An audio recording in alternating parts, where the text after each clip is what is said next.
I'm Joe. And I'm Dave. And we're the hosts of the Chasing Tomorrow podcast, where we bring you stories that delve into the science and spirit behind intriguing people doing extraordinary things.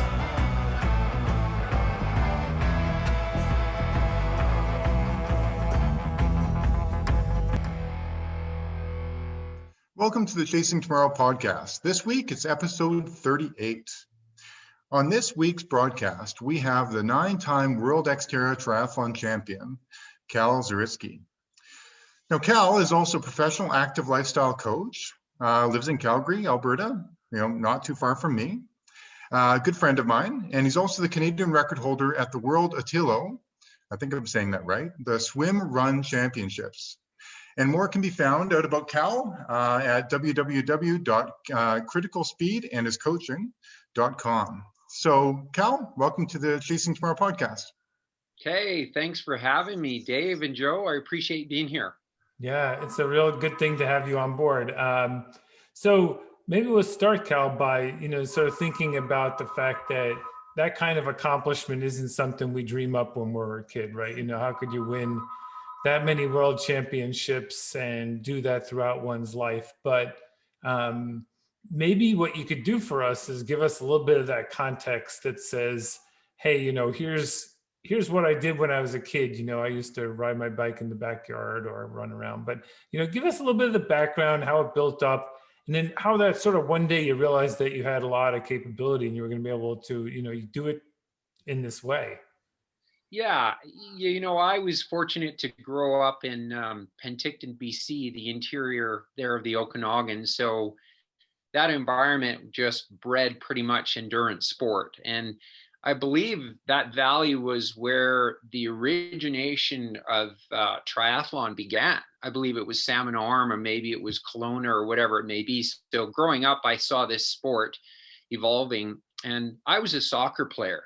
I couldn't swim to save my life, to be honest. And so, but we had so much fresh water nearby that we obviously would go to the beach and do a little swim out to the buoys and back, sort of thing. But, triathlon fell upon me, and I really thought it was an interesting thing. And, as I grew up, I just evolved into endurance sport. The old days of the participation ones where you got the bronze, the silver, and the gold sort of badges and the award of excellence, and sort of, I was dabbling with that, and I realized that I was actually a decent little runner. So I just continually flowed down that avenue. And as I said, I fell into triathlon in the Okanagan and carried on through my high school years and sort of just enjoyed that sort of lifestyle. Yeah. Yeah. So, Cal, that being said, you grew up playing soccer. You were, of course, anybody in Canada knows that the Penticton area is just a hotbed for endurance sport. And it's the perfect climate. You've got beautiful lakes around, great mountains to climb on a bike, and great trails to run. But, earlier on, when it comes to your father, when it comes to your mother, aunts and uncles, coaches in soccer or phys ed, who were your inspirations? Who brought up the kind of the active lifestyle and the kind of go get it attitude that we see now? Yeah, I think my dad's history, he was a worker, obviously, but he had the genetic ability that I've sort of inherited, so to speak.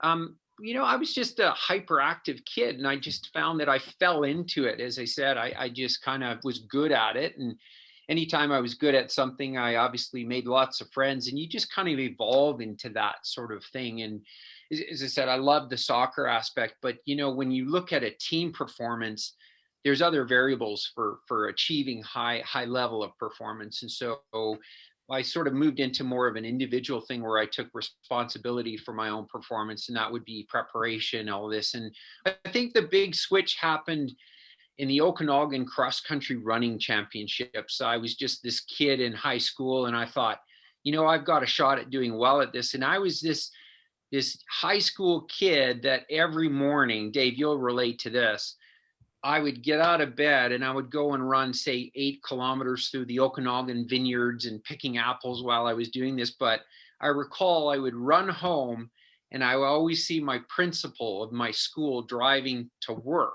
and I'd wave to them. And it was quite an epiphany about, if I do the work, then I certainly can achieve what I wanted to in the race. And I did the work, and none of my friends wanted to join me. It was an interesting phenomenon. I was just realizing I'm a unique person. And I went to the Okanagan Valleys and I actually won. So there was just that one little sort of trigger that said, you can be good at something if you actually dig in and do the work. And so from that point, I really didn't have a role model. I just kind of figured it out myself. And then that was the big, I guess, life lesson, is just do the work, prepare, get into a competition, and then you never know what the outcome would be. And I just found it was very successful. Yeah, that's a point that I think we hear often, which we like to say we have these trite sayings over time, but you don't need permission to live the life you want to live. It's really up to us to choose. And something triggers us typically. It could be ourselves, could be someone else that triggers us. But I think that awakening is the power moment in our lives, which we're hoping our listeners as well sort of, if they haven't found it, realize that it's there for them to take. And it shows a coach, you're always sort of trying to sort of awaken us to that. Yeah, absolutely. Everybody has some unique ability. Everyone has it. And it may not be in sort of an athletic environment. It could be in anything. But, we are talking about people here are chasing dreams. And often it involves something that's physical, that has a mental component, whatever it may be. And I have lots of satisfaction and a lot of, I guess, respect for people that commit to involving themselves into that and going into something that's scary. That's a big goal, a life lesson, so to speak, in the end. And because that's living life, like you said. So yeah, I found that out. And then, I never really stick to one sport. I kind of move around a little bit. I like to try different things. And, it's been quite a journey up to this point at the age of 53. It's been an amazing journey so far. Yeah, and at the age of 53, Cal, and I can speak, a little bit more, Personally, personally with you, because we're friends as well too. At 53, you're not slowing down. Every year you're finding ways of finding that little inch and that little millimeter here and there to drive your performance. And then of course, winning the world championships, every year. And so, is that maybe in part because of your passion for the process, that you end up learning earlier on, where you said, okay, with all this hard work, with finding these little millimeters, little inches here and there, this is maybe where I can still drive my performance. Is it mostly process driven? Yeah, it is. It's process driven for sure. It's consistency, it's lifestyle, it's the thrill of looking at every specific detail for my personal Olympics. And as you mentioned, you're right. The Xterra for me is the sport that really resonates with myself. Not many so-called swimmers can mountain bike. It was a perfect fit for me. And so there's my unique ability is to perform at that sort of level. It's a combination of endurance. It's a combination of aerobic power and grit and mental toughness.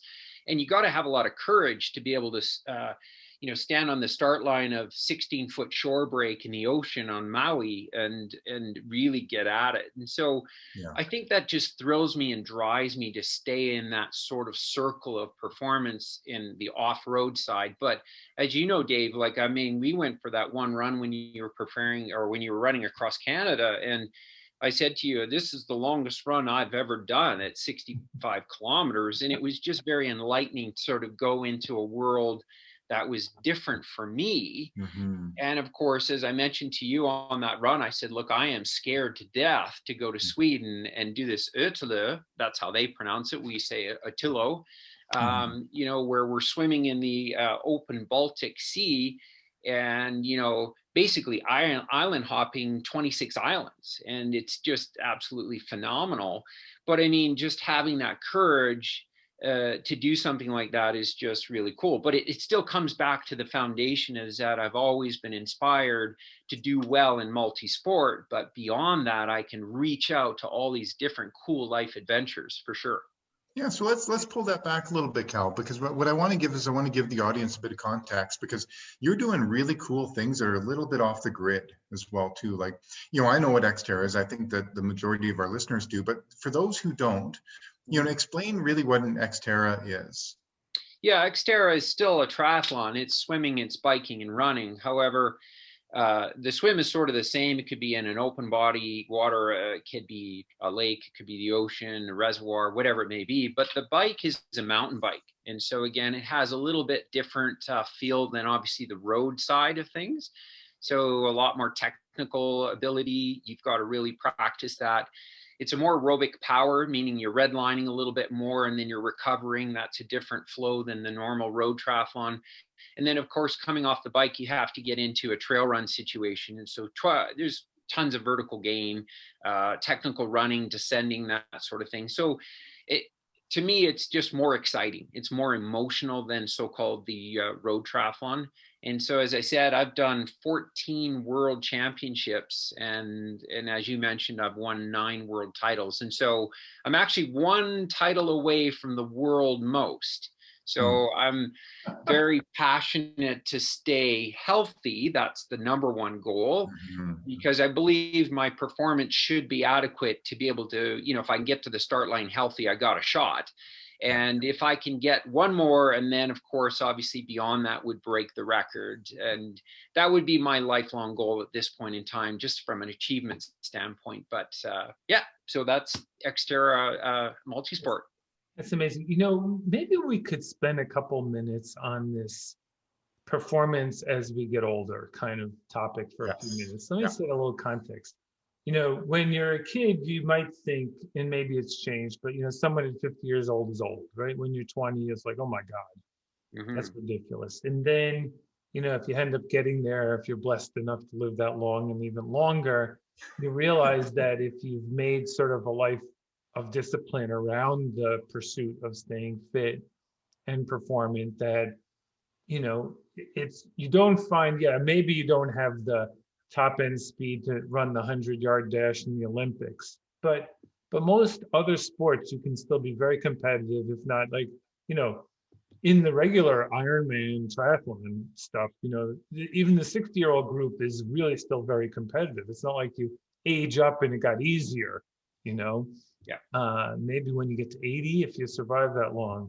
But do you have any, because you're a coach as well, so you work with a whole variety of people, yourself, you're moving along and your performance is staying at that level. Have we made a shift of 10 or 20 years in sort of what our expectations are in terms of being performant at an older age? Or are we just better at it? Or have you thought about like what is making that happen, that 30, 40, 50, you're still continuing to be able to compete if so you choose? Yeah, that's a great question. And I just think, over the decades, if people get involved in endurance sport at 30, they've stayed consistent through 30s and 40s and 50s and now 60s, for instance. And so within that process, I think people figure out how to stay healthy and well. They're motivated to stay in that state, and they enjoy competing. Not everybody likes to compete. So, it's just one of those things where I know lots of people that are in their 50s that don't compete and they're extremely fit and healthy. But I just think there are so many role models out there that are in those older age categories, and that includes myself, where we're constantly inspiring everyone to stay at it. There's no such thing as saying, I'm too old for that. There's no reason for me to do that anymore. I'm at this next stage of my life. And I don't think that's necessarily what we believe anymore. We just keep going at it. And the beauty about, say, triathlons is that there are age groups. And so we all actually look forward to aging up. It's like, I can't wait till I'm 55. Well, who says that? Nobody, other than an athlete. I've got another shot at competing or standing on the podium or qualifying for the Big Island Kona Hawaii Ironman. We get inspired about that. So it's this age notion is thrown out the window. It's like, all right, everyone's in the same boat. Age related, 5-year age groups. Let's go at this. Let's figure out who is the strongest, fittest athlete on the planet in that age category. So I just, in general, I think that really inspires us. And then along the process, of course, as you mentioned, aging up 40s to 50s and 60s, there are different parameters, physiological, structural issues, and all those sort of things where you have to somewhat adapt your training for sure. And that's what I'm really related or interested in as I go through this journey, is how has my training evolved over these decades? And it certainly has changed for sure. But I think, as you all know, the consistency in staying healthy is the number one key principle here for sure. No, absolutely. And when it comes to the physiological aspects of endurance sport, there's no question that, it is advantageous to be 30 years old, 35 years old. But yet, Cal, consistently, I end up seeing 40, 45, 50, 55-year-olds doing exceptionally well. And, we talked about the physiological components, but there's also some mental structural components where, I've always felt that it takes probably about 7 to 8 years to build a strong ultramarathon running base. Yeah. And I don't have anything to kind of put that to, but yet I see it all the time where you see people, within 2 or 3 years of entering their sport, you just see that there's not a strong enough base there, and it comes on almost within a decade, which is ridiculous to stick to something that long, which is wonderful. And I think that's all three of us on the call. This is our bread and butter. But what do you think about the whole gritty piece of it, the mental piece that we have a really hard time wrapping ourselves around?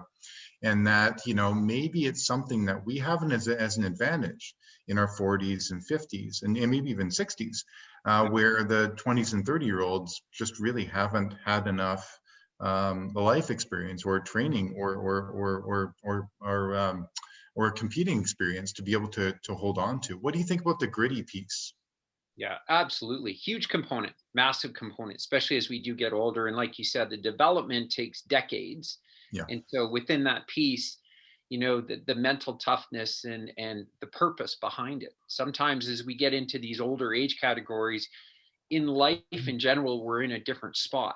We are in a place where we can be very grateful for where we are at. We have reasoning to maybe push that extra lap, for instance, in a race, or go that extra hour. There's a deeper reason and purpose behind it typically. And you're right. I just think that many more years existing as life in general is that you are having, I guess, that mental toughness is developed basically. And you're right. I'm scared when I'm on the start line with someone in an endurance event of that nature that you do, and they have another, say, 5 years or 10 years on me. They're solid. They're strong. They get it. They get the pacing. They get the strategy. Mm-hmm. But the mental toughness for sure is there. It's developed over decades. And I agree with you. And yeah, an ultra marathoner, you're right. I mean, it would take a minimum of 5 years, even if they come from an endurance background, to get decent at it. And then another 5 years potentially to be on the podium or doing well. And so the mental toughness is massive for sure. Yeah. One of the elements that I think I've sort of tried to master myself, and get your thought on this, is that the idea of having some patience, which sort of connects to this point, which it might just take some time, and that the incremental improvement sometimes isn't so visible. And you have to sort of almost fall in love with that, not just the process, but the pain or the suffering, whatever word, probably suffering a little better. But like I have, for many, many years, I've done this push-up challenge to a song by Moby called Flower. It's called the Sally Challenge. And you have to do this 3-minute, 26-second push-up thing, which, will make grown people cry because it's like, wow, that's really hard. Yeah. And you work on it and you'll get 2 seconds better a week. And but if you stick to it, you will one day get your muscles will build to that resistance needed to get through it. Now, it never feels easy, by the way. It's like, right. But I've learned as I've sort of gotten older was to sort of look forward to how much it's going to hurt. And like saying that's a bit of a privilege, right? It's like I have the ability to do that. Why should I should be not afraid as much as embrace it and say, yeah, so it's going to hurt. 3 minutes and 26 seconds. I think I can survive that long. And I think that that attitude is something that, you know, in sort of a little bit pejorative sense, the couch society doesn't understand. But you get so Mhm. much back when you do that, right? And when you're coaching someone to try to break through into that understanding, what do you have some techniques that you try and help people get to that place? Yeah, that it's a really good point, and a lot of it is experiential learning, isn't it? You know, Mhm. like you realize that you're capable of going into that world of discomfort. And I've actually turned to some athletes, and it's a very simple statement, but you know, it's like you're not going to die out there. You know, Right. if you get into the world of hurt, there is that sort of volume of hurt. You know, there's a little bit, but then there's people that can go into the world of complete hurt and almost on the edge of I need to stop or I need to take a Mhm. break or whatever it may be. And a lot of people actually develop the pride of being able to go there, or even their identity is that they learn that Mhm. that is my identity, that I love going there. Lance Armstrong always said that. He says he really embraces the notion of how much discomfort he can actually embrace. Yeah. And then he took pride of being able to go beyond what most athletes could do. You know, that just wasn't something I think that was learned. I think that was just innate. Like he was capable of going there. And once Mhm. you find out that unique ability, you can excel in pretty much anything. Now, to teach that, I still think it's just a matter of lining up particular life adventures or racing so that they learn that Mhm. there's no major life threatening complications that can happen. It's just embrace it, go in there and experience it. And fatigue or that discomfort can come from intensity. That would be more like the Xterra project, or that long sustained hours and achiness, and that just can you keep going. And that's again, like you said, Dave, is maybe there's a bit more of a mental component on that side of things. But you know, it's experiential learning. And then I find some athletes, especially the women athletes, the female athletes, they're able to kind of click into that mode quite easily. Actually, it's amazing. Mhm. They realize, you know what, I can do this. I Mhm. can go out there and actually put myself through the ringer, and they embrace it, and they're tough. They are Mhm. so tough, but they learned it themselves, almost Yeah. just a little nudging Yeah. by the coach, you know, just you can do this. You just have to, you know, here's the strategies and this is what you got to do. Yeah. And Joe, what's your line again about curiosity and courage? What is Yeah, that that's again? where magic, the intersection of curiosity and courage is where magic happens. Yeah, Beautiful. that's just exactly it. And when we were talking to Courtney DeWalter on this call, and you know, it was just exactly that. Everything that she was saying kind of led back to that, and she was just so courageous and so curious. Yeah. And that's what makes her the world's best multi-day female, well, maybe not female runner, just runner in the world. But you know, Cal, getting back to, I want to talk to you about one of your athletes, and I hope I'm not crossing the line here with Myron Tetro. But Mhm. you know, we're seeing like an evolution of athletes, and you see them transitioning from doing shorter distance triathlon work and then marathoning. And so Myron is a good friend of mine and an athlete of yours, and he's attempting a 24-hour race this year, Yeah. and so, but how, Myron, I think, he's over 50 now, Yeah. and you see this transition of his desires and wishes and what he wants to do with his racing. But ultimately, I kind of see this as like a transition in life, where he's pulling it back. And I went for a run with him the other day, and we were talking about running at a 6 minutes per kilometer pace, and he's really fast, and Yeah. he's like, ooh, okay, that's really painfully slow. But I said, if you average a 6 minutes per kilometer pace, you're going to be coming through at 240 kilometers in a 24-hour race, and that's a big boy number. Yeah. And so, but there's this transition that's happening, but I almost notice it's more of a life transition. Maybe talk to us a little bit more about your athletes and what you're noticing, maybe even during the pandemic, and where they are kind of with their training, with their racing, with their execution, of which guys like Myron, we're seeing him and others kind of creating almost the step shift during this pandemic. Yeah. And how are you guiding your athletes through this time? Yeah, obviously some of us, most of us were inspired by racing, and that's against not just yourself, but others, of course. Mhm. And with this pandemic, that's not happening. And so, we needed to find some sort of adventure that can replace that we're all looking for that. There's no doubt. And so, like you said, if you go through life and you get to a point where your career is established, your kids are grown up, and all those sort of things, that energy and that desire, ambition gets reallocated. And in Myron's case, he's got big goals, and I've seen him do these goals. And he's just, like you said, he's at that point in his life where he's trying to discover something new. It Mhm. could be a new event, like when we went to Sweden, or like you said, going around a track for 24 hours. That's a new thing.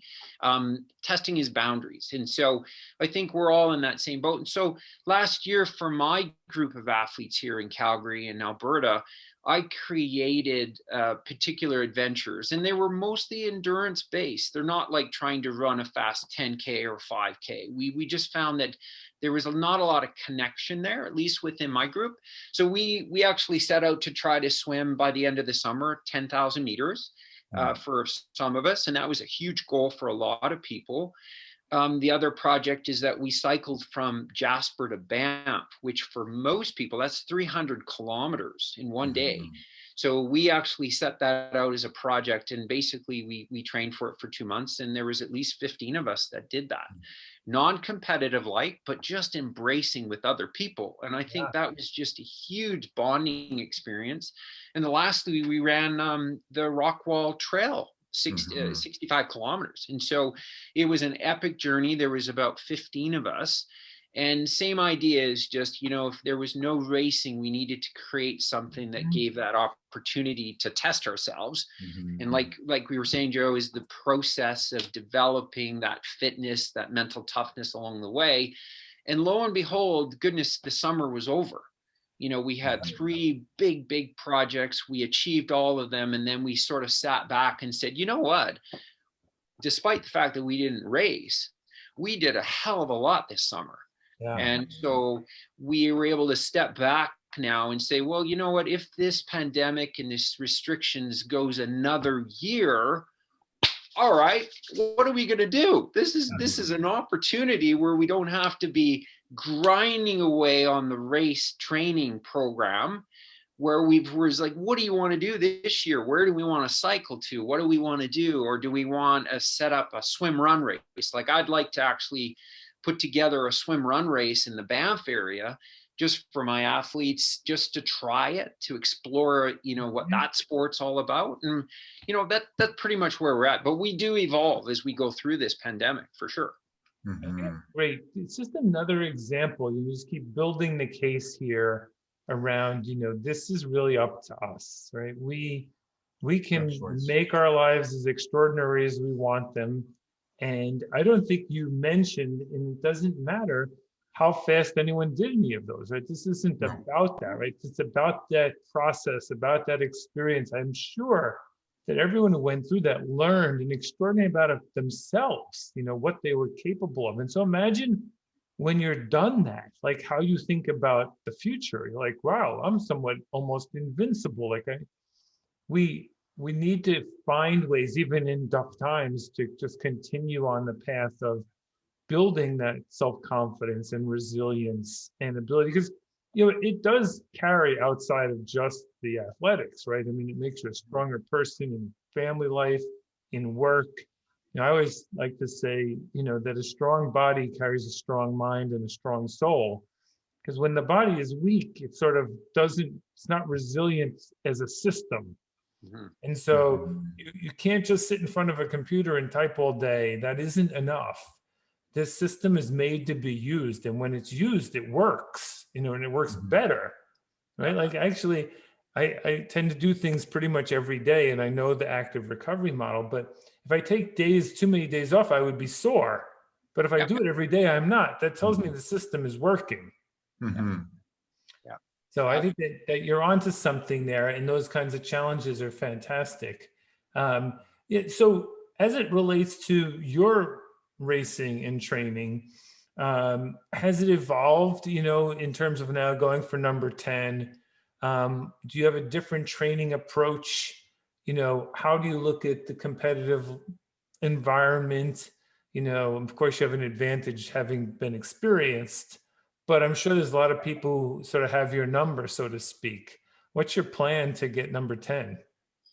Yeah, as I said to you earlier, is just staying healthy. As I get in my 50, there's definitely more aches and pains. Just day-to-day life, sitting in front of a computer more often. Sitting is terrible for us. We know that. Yeah. So you just have to be very, very smart and strategic about this process of staying healthy. When I look at, I've got like 30 years almost of training data as to what I've done over the years. And if I were to actually, systematically analyze that, there's no doubt that my training volume at higher intensities is reduced. Mm-hmm. So in the past, I might go out and do a workout that's 10 by 1 mile repeats running, for instance. Well, I would only maybe do 10 by 1,000 kilometers now. Yep. I don't necessarily need to be into that building of that foundation, the athletic foundation anymore. I've got enough of that so-called cellularly and mentally in my body. It's just about execution now. And then also just doing the little bits that gives me that extra 5, maybe 10% of my performance from a baseline of staying active. Mm-hmm. And my activity is, I'm averaging roughly 2 hours of exercise a day. Yeah. And that's been over the last 3 years. And so most of it is low intensity, but strategically it's still there. It's not as if I've lost any fitness. And so now I'm just refining things. I do what I know I need to do that's specific to Xterra. It's way different than Ironman, so-called triathlon.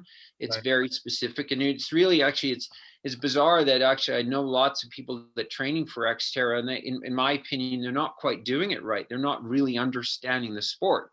It's not about how fast you can run 800 meters on the track. It's more about doing vertical gain and power and mental toughness and certain parameters that, in my opinion, I sort of think I've got it nailed. Mm-hmm. And so, that's where I just kind of pull out all those little secrets, and I do it's the last 6 to 8 weeks that really count, as we move into a specific sport that's around 3 hours in duration. And then it's just a lot of muscle memory and then again, mental toughness. And, real quick story, like it was 2 years ago, I was came off the bike and I was somewhere around 4 minutes behind someone. And a bystander said, "Hey, go get him. You're a couple minutes, 3 minutes behind. He's in red." And I tore off on the run, and I was running as hard as I could, thinking I've got a chance. And I'm looking for this gentleman in red. No, I can't see him. And, I'm 4 miles into this run. I got 2 miles to go. Still don't see this guy in red. I'm absolutely just burying myself. I crossed the line. I thought, well, second place isn't too bad. Well, he was wearing blue. I passed him a mile into the run, but the grit and the want and the desire, in the end, when I looked at my run time, I had the 20th fastest run in the world, including the pro field at the age of 51. And, there's training there, but going back to you, Dave, there's the mental toughness and the grit that it's hard to teach that. And you really need to feel like you want it. And that's, in that case, I really, really wanted to catch this person and hopefully win my 9th title. And so, that's Xterra for you, or off-road triathlon, or anything that's sort of shorter duration wise. Well, yeah, and Cal, I've got a similar story to, just to jump in there as well, too. I was at the World 24-Hour Championships in Torino, Italy, and there was a power outage in the middle of the night. And, it was, I don't know, 16 hours in, and it was overnight, and everybody was putting on headlamps, and this was running around a 2-kilometer looped course in downtown Torino, Italy. And so for whatever reason, I thought, I'm going to not take a headlamp, but I'm going to be running in the dark, and I'm going to be passing people, and they won't know that I'm passing them. And, I used that. I thought, this is so smart. And I booked it. And I kept thinking, whenever this, the light comes back on, I'll pull back a little bit. And it didn't come on for another like 4 hours.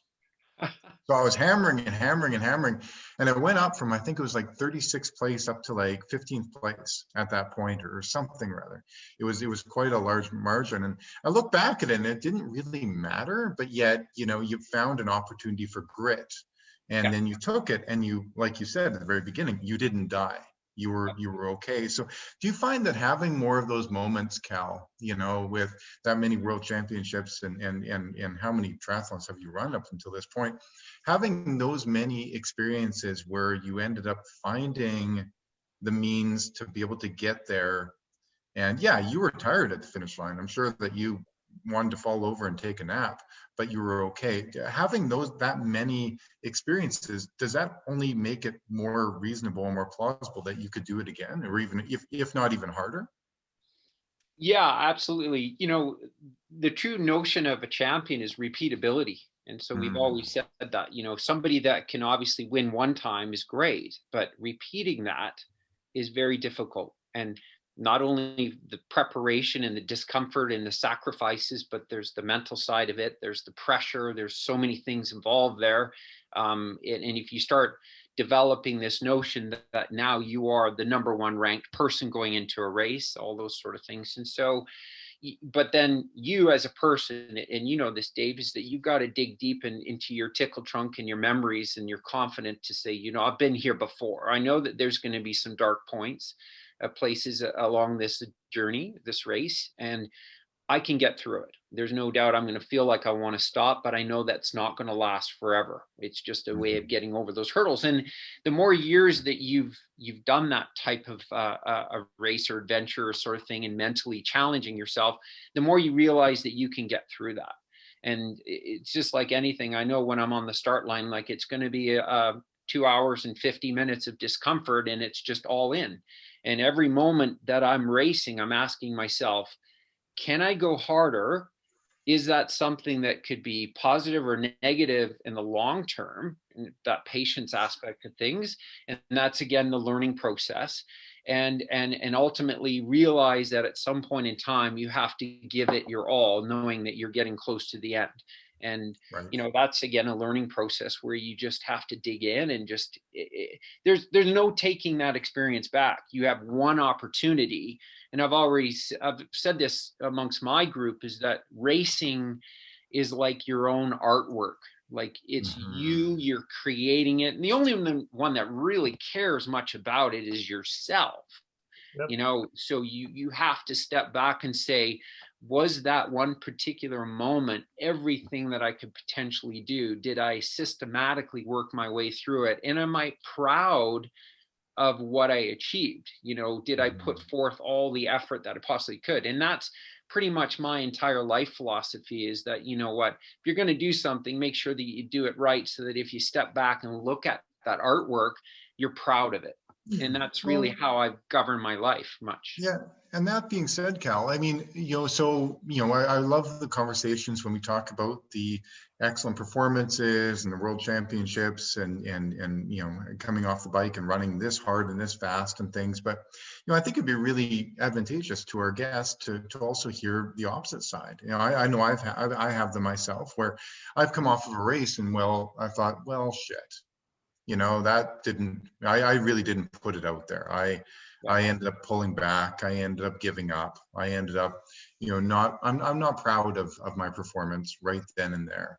And at times I've taken a step back months thereafter and kind of questioned, where I am in my sport and am I done? Am I complete? Should I do that again? Should I move on to different avenues within the sport? So have there been any moments, Cal, in your career as an athlete where you've stepped off of a course, either dropping out halfway or whatever it is, or finished, and you thought, that wasn't the best of Cal today? Yeah, you know what? A lot of my racing has had good outcomes. Most of the mishaps that I would have is because I'm racing when I'm not healthy. It's only happened a few times, but in that case, you have to ask yourself whether or not certainly it's safe to do this. What are the consequences beyond this, and the dangers beyond that? And so I really haven't had it where I've showed up to a race, particularly an important race, where I was underprepared. I'm always prepared. Mm-hmm. And it's just really hard to perform when you're not healthy. And so I think it was 4 or 5 years ago, I did a triathlon, off-road triathlon in Penticton, BC. And again, I had the worst chest cold. It was just awful. And I just had to release the expectations. It's just like, okay, I don't know what my body will give me. I'm going to try as hard as I can, as we all know, but the outcome certainly wasn't the best. And I've never really had a situation where I've sort of given up. However, I think, Dave, when we compare sort of the things that you do, where you go into these endless hours of carrying on, like if you're having a bad day, it just gets sometimes worse. And there comes a point where it's like you have to either just say, I'm going to push through this, or for sure your particular mini goals along the way are just getting worse, like you're just falling behind. Mm-hmm. Most of my sports are a little bit on the shorter side. So we know that the bad day isn't going to last too long, is what I'm saying. Yeah. So you just do what you can, and hopefully your day isn't so bad that more people are going to catch you. You just kind of hang on, kind of thing. So, it's just a little different arena for me. It's just, I push through it and just see if I can get through it. Yeah. Mm-hmm. So Cal, when you're racing, we were actually talking to Katie, who won the Tarawera 100 a couple weeks ago, and she was being chased, and she hung on to win by about 90 seconds in a 100-mile race. And Wow. So the question is, do you do better if you're chasing or being chased in a race? I've had both of them. That's a good point. Both are motivational for me. Bottom line, the unique ability that I have is that my best of the three, swimming, biking, running, my best is the run. Okay. So that's my weapon, if you want to call it that. So, but I could have a bad day too, Dave, where I'm out there and I'm surviving. Or one of the world championships, which I was able to pull off a win in Xterra, it was an extremely muddy day, and we pushed our bikes a lot. So you have a 3-hour mountain bike ride. I think we pushed our bikes through the clay mud for over an hour in total. Wow. And so when we got to the run, I would say 60% of the field were cramping, muscle cramps, just fatigue, just absolutely to the point where we really didn't train for that. So it was new, and our bodies were just not used to that. So I was in a state where I was 1 mile in, I was winning the race, and I was cramping, like I had to stop. And it was about 5 minutes where I was actually in this point where I wasn't moving at all. And I'm thinking, I'm going to get caught. I'm going to get caught. I got to work my way through this. And so, in that case, I've been in the lead, and then eventually I kind of got going again. And it just, the fear of being caught was motivational for sure. Mm-hmm. But then I also like chasing from behind, and that really inspires me, as long as I know who they are. Yeah, absolutely.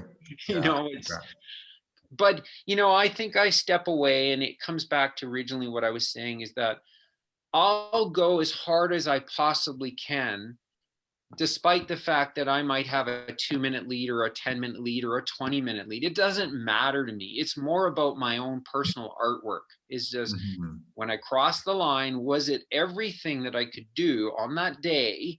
Did it represent the hours and weeks and months of training, so that I can stand back and close the door on that day, close the door on that event maybe for the season, and step back and say, good job. Thank you.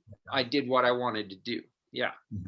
Well, and I think that's it, Cal. And either being chased or chasing at the end of an event, or even at the beginning, it's just a tool. Whatever really ignites your spark. For me, I love being in control, so I like to be chased, because really it's entirely up to me if I give it up. If I give it up, then that guy has been running, or woman has been running a faster pace than I have. And that's on me, because, I know I could always grind it a little bit harder. What do you think, Joe? Do you like to chase or be chased? Well, I know that being chased generates more intensity for me because of the fear of someone catching me. And so, there's this, we had Don Reichelt on, he was running a 100-mile tunnel hill race, and he passed a guy with about 8 miles to go. And he said he never wanted to turn back and look because he passed him to get into third place. Right. He was on a personal best. And then when he finally got to the finish line, he realized he gapped the guy by 7 minutes, it wasn't even close. But he ran in total fear, and because it was hurting enough. So I think I do actually like being in front, because then it's my pace. I feel like then as hard as I can go is as hard as I can go. When I'm chasing someone, I feel like I'm running their pace. And then I find that harder, even if it's the same effort, because maybe sort of like the way you talk about, Dave. So I think that even though it's more uncomfortable, it's actually, it feels more fun to chase someone versus be chased. That doesn't feel fun, but I get better performance out of that. I'm sure we're all sort of slightly different on that. And the bad information, though, is sort of doesn't that remind you of how many races you have been in, and someone says, how far to the finish line? They give you the wrong answer all the time. Don't trust any spectators, because what do they know? Yeah. Guy in the red shirt. That's great. Yeah. But the interesting component of that is how many of us have been in a race where you have two individuals, yourself and another, and you are going back and forth and neck and neck, and no one's showing any weakness at all. Now that's the true nature of racing. That is where two people are pushing their bodies mentally and physically to the absolute limits, with who knows what the outcome could be, that's pure racing. That's incredibly inspirational when you see that sort of thing. And I'm sure that we've all kind of gone through that once or twice.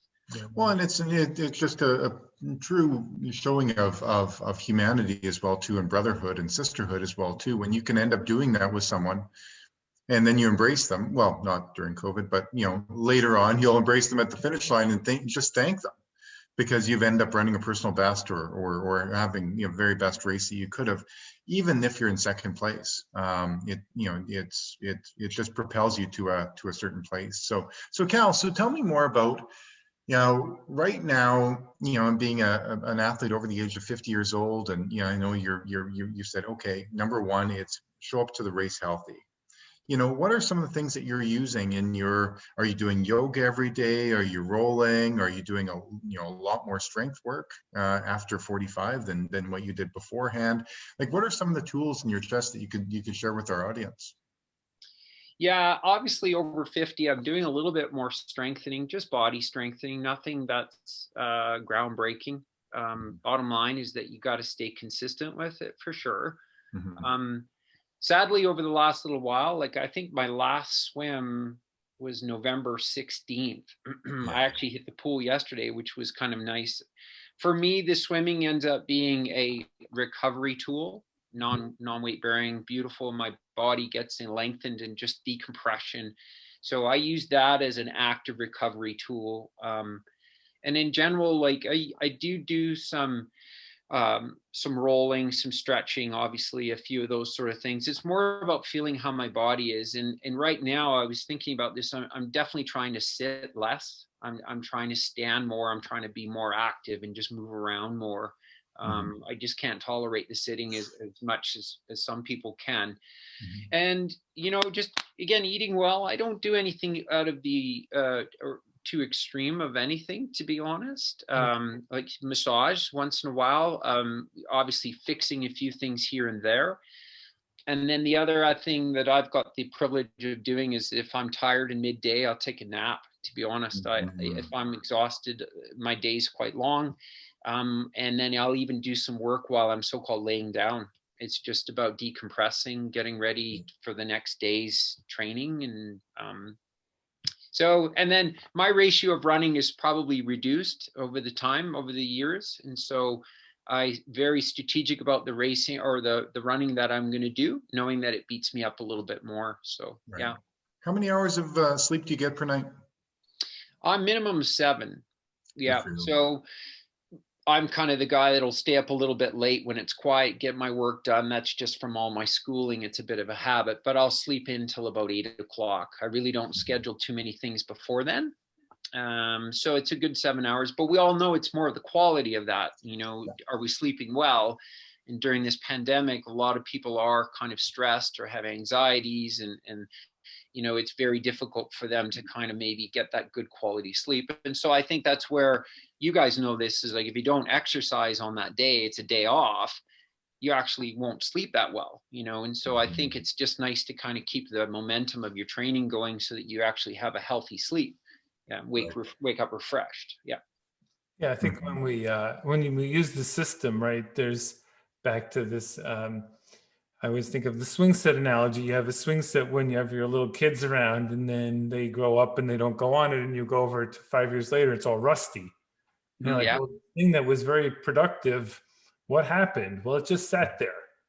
And so it's a metaphor for what happens when we don't use our system. And I know there's an age at which, maybe we'll do less, but we shouldn't put that in our heads until that happens, because there's no reason to come to that judgment. And I do think that, being responsive to how we feel and what we do, but, whether it's winning an Xterra World Championship or walking around the block, having movement in our lives, and then also some weight bearing. I think that it's important to keep the muscles, whether you could do some assisted push-ups or anything else that you could sort of put into your regimen. Then you eat well and you sleep well, and you realize, like, oh wow, I just feel better. You like wake up feeling privileged, and it's just because of some of the choices we make. Yeah. And, to add that, as I've gotten older, Dave, I've actually embraced the aspect of walking more. Yeah. So for instance, today, 2 days ago, I ran 20 miles, and that's quite lengthy for me. So I'm feeling a bit rough over the next, 48 hours post. So today I'm actually going to go walk the Douglas Fir Trail. It's about an hour and 20 minutes. It's just casual, but it feels like you're in the middle of nowhere, away from the city. And I actually now, since I've been in my 50s, I embrace the walking, which is in my 30s, I thought walking was a sign of weakness. A waste of time. Yeah. Right? Like, you just go, no, you don't walk. What the hell? And now I'm just like, wait a minute. Well, for me to add a little bit more time on feet and weight bearing, and that helps my body align and just, feel like I'm flushing things out a little bit, I'll go for a walk. And then other times, I'll show up to the track and I'll put my 400s or 800s in, and, maybe I'll feel a little bit rough for 12 hours post. And if that's the case, as I said, I got lots of tools in my tickle trunk at which I can probably let my body recover naturally, see how it's doing. And so, I'm not mathematically doing everything like I used to. I'm sort of feeling out how my body's feeling and what are the so-called repercussions of some of those training bouts. So being a bit smart about it, I guess. Well, I keep hearing that, Cal, too, that, some of the world's best athletes, you hear about their training, and their training really isn't, that much different than a lot of the moderate athletes out there. But yet they're living in a city. We live in the city, Calgary, where it's really difficult to walk around and get around, with our feet or our bikes and things. But, that they're walking to work, to and from work every day, and it's a half an hour walk or a 45-minute walk, and it really adds up. It's more time on your feet. It's nice and active recovery. I think it really does add. Yeah. So Cal, so I think we're at the point of the podcast as well too, where we kind of wrap things up a little bit, and where we come to the ultimate question. Like, what's next for you? I mean, when it comes to, we're into 2021 up here in Canada, we, numbers are looking better. We're getting vaccinations. Things are looking better, but yet, still there are, it seems like races early in the season might not happen. Maybe later in the season, August, September time. World championships are coming up. What's in the cards for you in the next year or two? Yeah, obviously the restrictions minimize some of our dreams and goals. However, when I turned 50, one of my mandates is to do something different or new every year.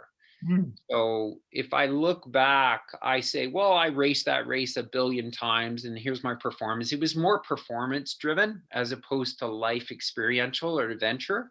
So since I was 50, yeah, I've done pretty much something new, whether it was the swim run race in Sweden, or running the Rockwall Trail, or whatever it may be. So my first objective would be is to try to choose something, whether it's an official race or an event, or just pick something that I've never done before. And it could be a different location, whatever it may be. So that would be my first target, is just to figure out for this coming season, races or not races, what do I want to experience that's new? And it might even be a different sport. It might be a pure, say, adventure race or something where it's got rowing and kayaking or paddleboarding or something of that nature. And then from the selfish side, as I said to you, I'm pursuing to try to get the world most Xterra titles. And so that's performance driven, but that'll be later on. I think the World Championships for Xterra this year is October 31st. So I'm very hopeful that the world will become a little bit normal and we can travel. And so I think the first part of my so-called spring summer will be doing something new that helps support the performance side come the fall. And so I got quite a bit of time actually, which is good. Yeah, sounds like a wonderful year ahead for all of us. I think we are very hopeful for a little bit more time outside and with each other. And yeah, Cal, really appreciate it. We're going to have to keep track of your performance this year. And if you get to that 10th, we're going to have you back on and hear how it went. You can tell us all the details of the race. Yeah, thank you.